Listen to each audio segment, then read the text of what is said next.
Today is crazy. We got so much to talk about with Winds and Waves. We got a brand new leak that is huge. Like, this is a big leak, guys. I'm really excited to talk about this. I actually haven't even read this in its entirety yet, just because it sounds so awesome and it's so fun. So I'm like, yo, why don't I just talk about this with you guys, so that way you guys are like reacting with me, you know what I'm saying? So before we do hop into that, please subscribe to the channel. Help me reach our goal of 50,000 subscribers. And also picking up, my boy Jzard and I are also running up a giveaway in our Discord server for 2 eShop gift cards of $20. So 2 winners, completely free to join, literally completely free. We're always running up some sort of giveaway, so it's just taking place in the Discord so we know how to like keep track of everybody's entries and stuff. All right, let's get right onto it. All right, so this is all from Iceboy33, and he's been breaking stuff down. He's been doing some data mining and stuff recently, and this is from the PokeLeague's Discord server, where he does claim that this is machine translated apparently. So he basically wants us to know that it may not be 100% accurate, but this is a very good starting off point to kind of figure out where we're going to be at with the game. And even if some of this stuff doesn't like 100% happen word for word when the game is officially dropped, I feel like no matter what, it's still going to be pretty accurate overall. Let's just start out from the top. We got the characters. Protagonist moves to this region from the Hoenn region. That's insane because I just dropped a video talking about the Hoenn region and how Pokemon, the Game Freak, I was going to say the Pokemon Company and Game Freak, bro, they seem to be really giving us some hints and some like references of the Hoenn region, like making sure that we know about the Hoenn region basically. So that would be crazy, especially since the Hoenn region is the OG water region. IGN, where are you guys at? And of course, Winds and Waves is another heavily water-based region. It's gonna have so many islands, like so many islands. I'm hyped. I cannot wait. Becomes entangled in an incident while traveling to this land via ship. The rival, the unchosen protagonist character model, opposite gender, which we did just have a leak recently, that the rival in this game will automatically be the opposite gender of whatever you actually pick in the game. So that's very interesting. So whether the gender is explicitly called out remains undecided. Survives alongside the protagonist on a mysterious island. Together they nurture a key Pokemon. Note, creates a pseudo family dynamic, acting in a parental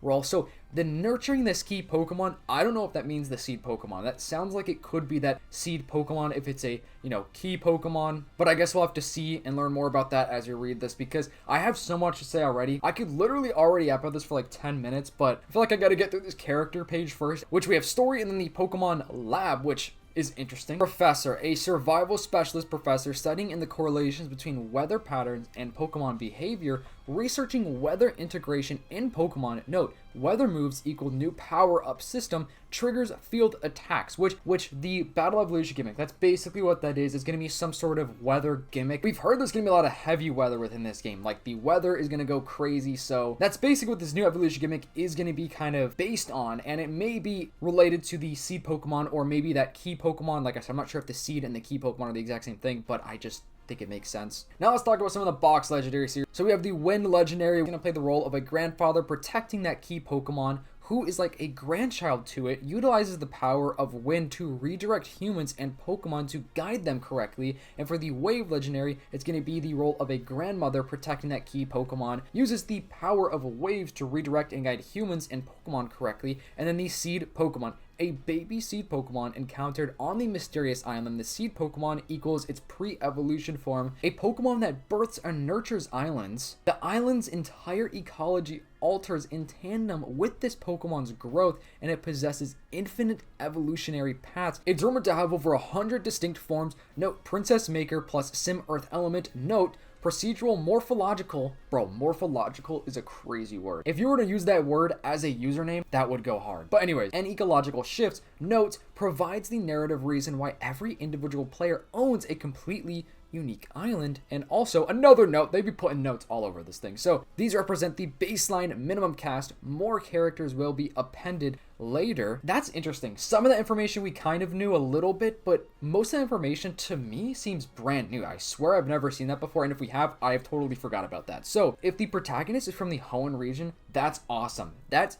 huge, because we also do have rumors of us maybe even getting Generation 3 ports brought over to the Switch and the Switch 2, or maybe just the Switch 2. I don't really know where they're going to go with that, but they are in the files of Fire Red Leaf Green, which makes sense because, you know, Fire Red Leaf Green are Generation 3 games. I know it's Gen 1, but, you know, is released during the Generation 3 lifespan, so they're technically Gen 3 games, if that makes sense. But it is interesting why they are in the files for the Switch and the Switch 2 version of the game. So people think that the Gen 3 games are going to make their way to the Switch Switch and the Switch 2 eventually. So talking about the Hoenn region, that's awesome. If you also think about Pokopia, Pokopia is in Kanto, where we also got Fire Red Leaf Green. So it's 2 Generation 1 games within like a week of each other they released. So I feel like that could be more confirmation of some sort of Generation 3 game, and I absolutely love that. But that's just me going off on my own, you know, like rant about that low-key hopium about what we could be seeing in the future with another classic game. But what's interesting to me is that the legendary Pokemon think of the seed Pokemon as a grandchild. I don't think we've ever heard about that before. I mean, we've speculated that the seed Pokemon could be related to the legendary Pokemon. The seed Pokemon could even become a legendary or a mythical when it's, you know, fully evolved. It reminds a lot of people of Cosmog back in the Sun and Moon days, so it seems like the seed Pokemon is going to be there from the very beginning. You can see that the rival nurtures a key Pokemon. Like I said, I don't know if that exactly is the seed Pokemon or if that's a different Pokemon, because I feel like a key Pokemon could also just mean like another main Pokemon that they would heavily feature throughout the entire game, if that makes sense. You know, like think of Pikachu, like a mascot type of Pokemon. But the reason why I think the key Pokemon is that seed Pokemon is because the legendary Pokemon are protecting the key Pokemon. Okay, so lately the news about extreme weather is frequently seen on the TV. Storms and fires, earthquakes, and droughts. Online rumors claim that it is the work of an evil Pokemon,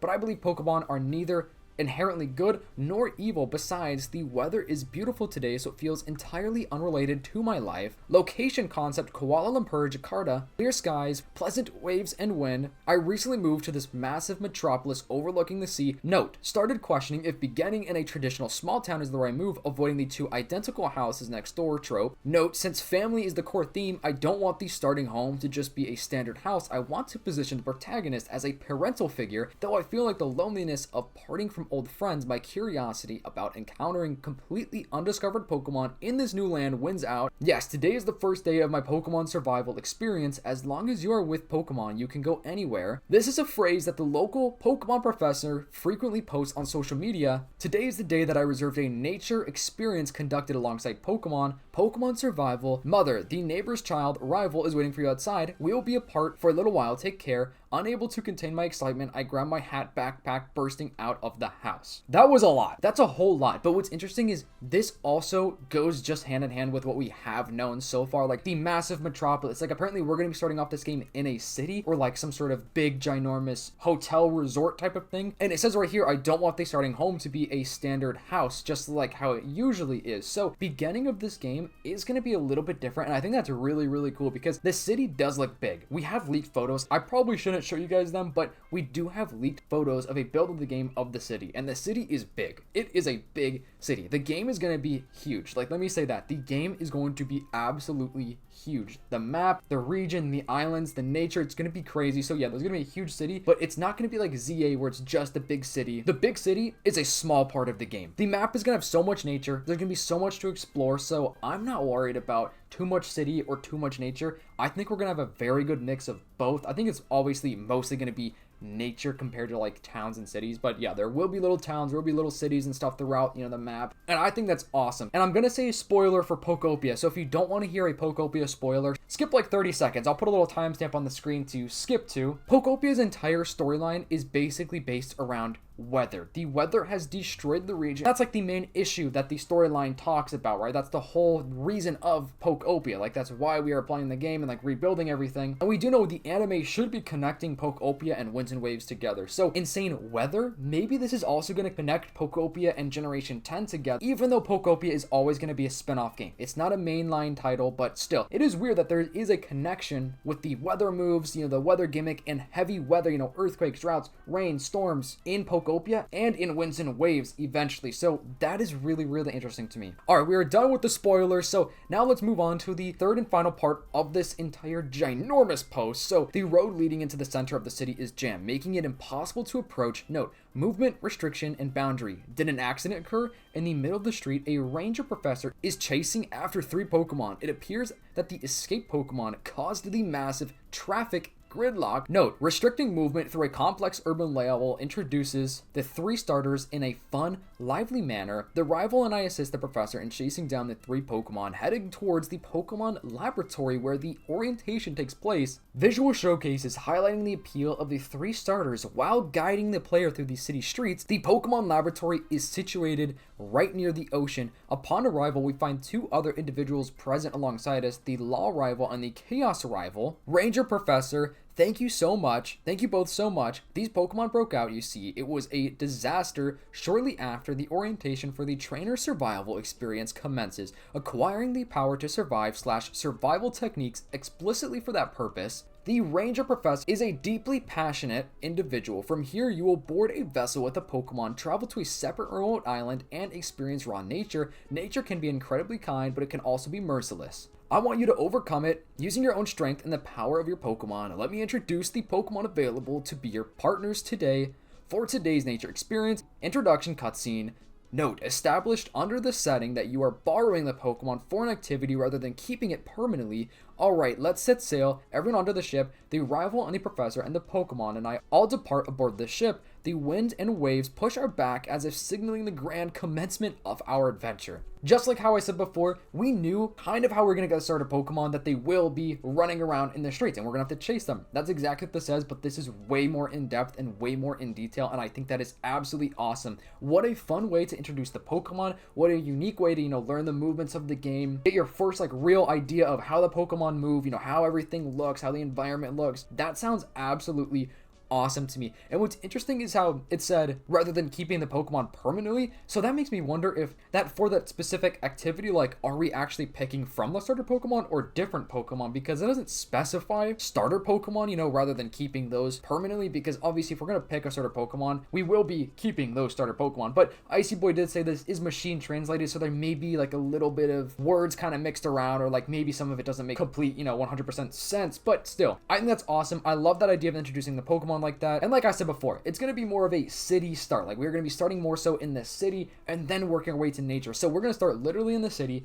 be in the streets with cars, with Pokemon running around, and then we're going straight to insane nature, specifically experiencing raw nature that could be kind and merciless. So it's going to be really cool. I want you to overcome it using your own strength and the power of your own Pokemon. So that makes me think that we're probably going to have a pretty good amount of time in nature before we start going back to the cities or other islands and stuff. So that sounds awesome. My hope for this game is that it's going to last a long time. The playthrough, I want my playthrough to be hundreds of hours. Actually, from you guys, I would like to know what Pokemon game you've put the most time into. Believe it or not, mine was Scarlet and Violet. I mean, it kind of makes sense, but yeah, Scarlet Violet is my most played Pokemon game of all time, which is crazy. Never, ever thought that would be the case, because my favorite generation is Generation 5. I love Gen 5. I also have some major nostalgia for Gen 4. Anyways, we're going off on a tangent there, but this sounds awesome. I think all this entire post right here is very, very promising, and we actually do have a leak from Ball Guy saying that the games are done, but they're waiting for QA, which is quality assurance, to be completed. So the game is apparently complete, which is crazy that they're releasing it next year. The big rumor on the street is GTA 6. People think they are not dropping Gen 10 because of GTA 6, which might actually be the case. It honestly might be the case, but either way, I still feel like they're gonna be probably tweaking things throughout next year and stuff. I just can't imagine them just shelving the game for a whole year. Literally the Pokemon Company, imagine them finishing the game and then they grab the game and just put it on the shelf. How could they possibly do that for an entire year? And that's another reason why I just think a Generation 3 port makes sense, because why have us wait? And if they're ever gonna do another classic game, it's gotta be this year, because next year we're gonna have Generation 10 fully releasing. So they could very well drop a port, for Pokemon Day of next year. So it'd be the beginning of the year we get a port of Generation 2 or Gen 3, and then, later in the year we could have just Generation 10. So we're just gonna have to see. I mean, I'm all for any classic games coming back, and I want to know what you guys think about this. What stands out to you the most out of this entire ginormous post right here? So thank you, Icy Boy, putting this out there, because it's awesome. I love reading this stuff, and I'm so glad we have new information, or at least new to me information, and I'm sure this is probably a lot of new information for you guys, because like I said, it's a lot of stuff we kind of just knew the idea of, but just elaborated, just more about it, more specifics, and I think that's awesome. So I'm hyped. I'm ready for Gen 10 to come out now, but we gotta wait a long time, but thankfully we're gonna have a lot of good games to play until then. So with that being said, thank you so much for watching today's video. I'm hoping today's a longer video, because I've been reading a lot of comments saying they want longer videos. I feel like this is a lot of information, so let me know if you want more long videos like this one. And if you are real and watching this far in the video, comment down below your favorite movie of all time. Make sure to leave a like, hype up the video if you don't mind, and I'll see you in the next one.